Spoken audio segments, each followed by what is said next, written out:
1526 সালের ২১শে এপ্রিল পানিপথের প্রান্তরে যখন সকালে সূর্য উঠছিল, তখন কেউ জানত না যে এই সকাল ভারতবর্ষের ইতিহাস চিরতরে বদলে দেবে। একদিকে দিল্লি সুলতান ইব্রাহিম লোদি, অন্যদিকে কাবুল থেকে আসা মধ্য এশীয় যোদ্ধা জহিরুদ্দিন মোহাম্মদ বাবর। সুলতান ইব্রাহিমের সৈন্যবাহিনীতে ছিল প্রায় ৩০ থেকে ৫০ হাজার প্রশিক্ষিত সৈন্য, শিবিরবাসী সহ প্রায় ১ লক্ষ মানুষ, এছাড়াও ১ হাজার যুদ্ধহাতি। অন্যদিকে বাবরের সৈন্যবাহিনীতে ছিল মাত্র ১২ থেকে ১৫ হাজার সৈন্য।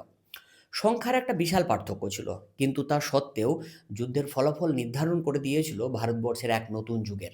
ভারতীয় যুদ্ধক্ষেত্রে আগ্নেয়াস্ত্রের প্রথম ব্যবহার হয়েছিল পানিপথের এই যুদ্ধে। আমরা ৩টে বিষয় নিয়ে এই ভিডিওতে আলোচনা করব। ১. বাবর কি শুধুমাত্র কামানের জোরেই এই যুদ্ধে জয়লাভ করেছিল? ২. ইব্রাহিম লোদি যুদ্ধক্ষেত্রে মারা গেছিলেন। তিনি যদি বেঁচে থাকতেন তাহলে কি মুঘল সাম্রাজ্য ভারতবর্ষে প্রতিষ্ঠিত হতো? এবং ৩. পানিপথের যুদ্ধই কি ভারতবর্ষে সামরিক বিপ্লবের সূচনা করেছিল? ইতিহাস বাবরকে তৈমুরলং এবং চেঙ্গিস খানের বংশধর মহান বিজেতা হিসেবে দেখায়, কিন্তু আধুনিক গবেষকরা বলেন বাবরের জীবন ছিল ব্যর্থতায় ভরা। ১৪৯৭ সালে তিনি সমরখন্দ দখল করেন, আবার হাতছাড়াও হয়ে যায়। ১৫০১-২ সালে তিনি আবার পরাজিত হন। ১৫১২ সালে উজবেকদের হাতে তিনি চূড়ান্তভাবে পরাজিত হন। বাবরের সাম্রাজ্য বিস্তৃত ছিল বর্তমান আফগানিস্তান, পাকিস্তান এবং উজবেকিস্তানের ছোট ছোট অঞ্চলে, কিন্তু তার কোনো স্থায়ী সেনাবাহিনী ছিল না। তাই বাবরের ভারত আক্রমণ শুধু জয়লাভ নয়, এটি ছিল একটি স্থায়ী আবাসভূমি খোঁজার শেষ চেষ্টা। অন্যদিকে লোদি সাম্রাজ্য বর্তমান হরিয়ানা, দিল্লি, উত্তরপ্রদেশ পর্যন্ত বিস্তৃত ছিল। এছাড়াও বলা যায় যে পাঞ্জাব থেকে বিহার সীমানা পর্যন্ত লোদিদের নিয়ন্ত্রণে ছিল। ইব্রাহিম লোদি শক্তিশালী শাসক ছিলেন, কিন্তু বিতর্কিত ছিলেন। তিনি ক্ষমতা কেন্দ্রীভূত করতে চেয়েছিলেন, কিন্তু আফগান অভিজাতরা কেন্দ্রীভূত ক্ষমতার কাঠামো চাইত। ইব্রাহিম লোদির নিজের আত্মীয় দৌলত খান লোদি এবং আলম খান বাবরকে আমন্ত্রণ জানান ইব্রাহিমের বিরুদ্ধে রাজনৈতিক প্রতিশোধ নেওয়ার জন্য। অর্থাৎ বলা যায় বাবরের আক্রমণ ছিল দিল্লির অভ্যন্তরীণ গৃহবিবাদের ফল। ইতিহাসবিদ ইরফান হাবিব এবং জোস গোমান্স দেখিয়েছেন বাবরের কামান প্রযুক্তি সরাসরি অটোমান সাম্রাজ্য থেকে এসেছিল। ১৫১৪ সালের আগস্ট মাসে চালদিরানের যুদ্ধের পর মধ্য এশিয়ায় আগ্নেয়াস্ত্র ছড়িয়ে পড়ে।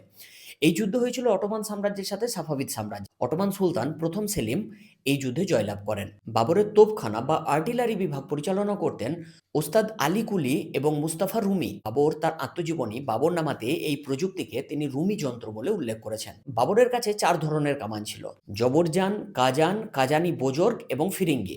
জবরজান মানে হালকা কামান, কাজান মানে ভারী কামান, কাজানি বোজর্গ মানে দুর্গ ভাঙার কামান এবং ফিরিঙ্গি মানে ঘূর্ণীয়মান। প্রথম ২ ধরনের কামান পানিপথের প্রথম যুদ্ধে ২০ থেকে ২৪টি ব্যবহৃত হয়েছিল।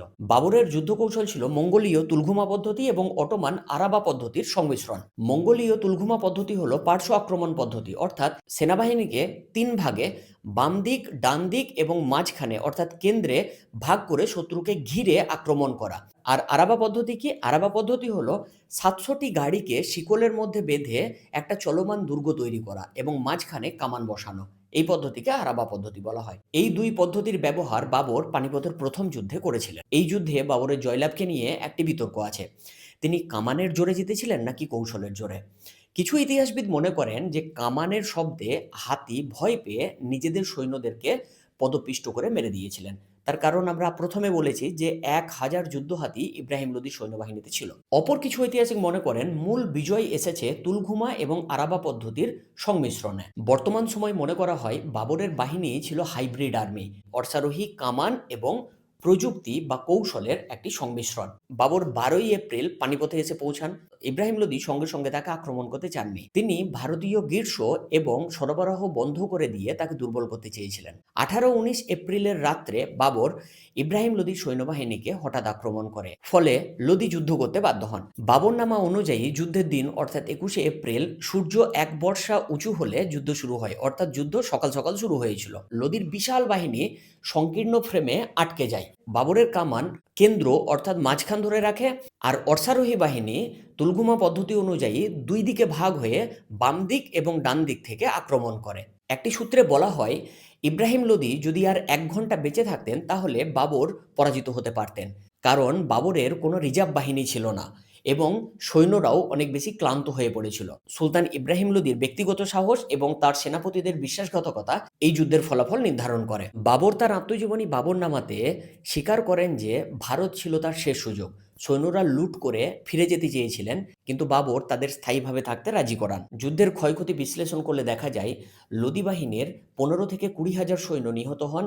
বাবর পক্ষের মানে বাবরের সৈন্যবাহিনীর মৃত সংখ্যা তুলনামূলক কম ছিল, কিন্তু সঠিক কত সংখ্যক সৈন্য মারা গেছিলেন তা জানা যায় না। আধুনিক ব্যাখ্যাকার মার্শাল হজসন এবং উইলিয়াম ম্যাকলিন বলেন, মুঘল, অটোমান এবং সাফাভিদ সাম্রাজ্য গানপাউডার প্রযুক্তির মাধ্যমে তারা তাদের ক্ষমতাকে কেন্দ্রীভূত করেছিল। পানিপথ ছিল ভারতে গানপাউডার যুগের সূচনা। পুনর্বিবেচনাবাদীদের দৃষ্টিভঙ্গি হলো যে আগ্নেয়াস্ত্রই বাবরের পানিপথের প্রথম যুদ্ধে জয়লাভের একমাত্র কারণ ছিল না, লোদি প্রশাসনের সংকটও দায়ী ছিল।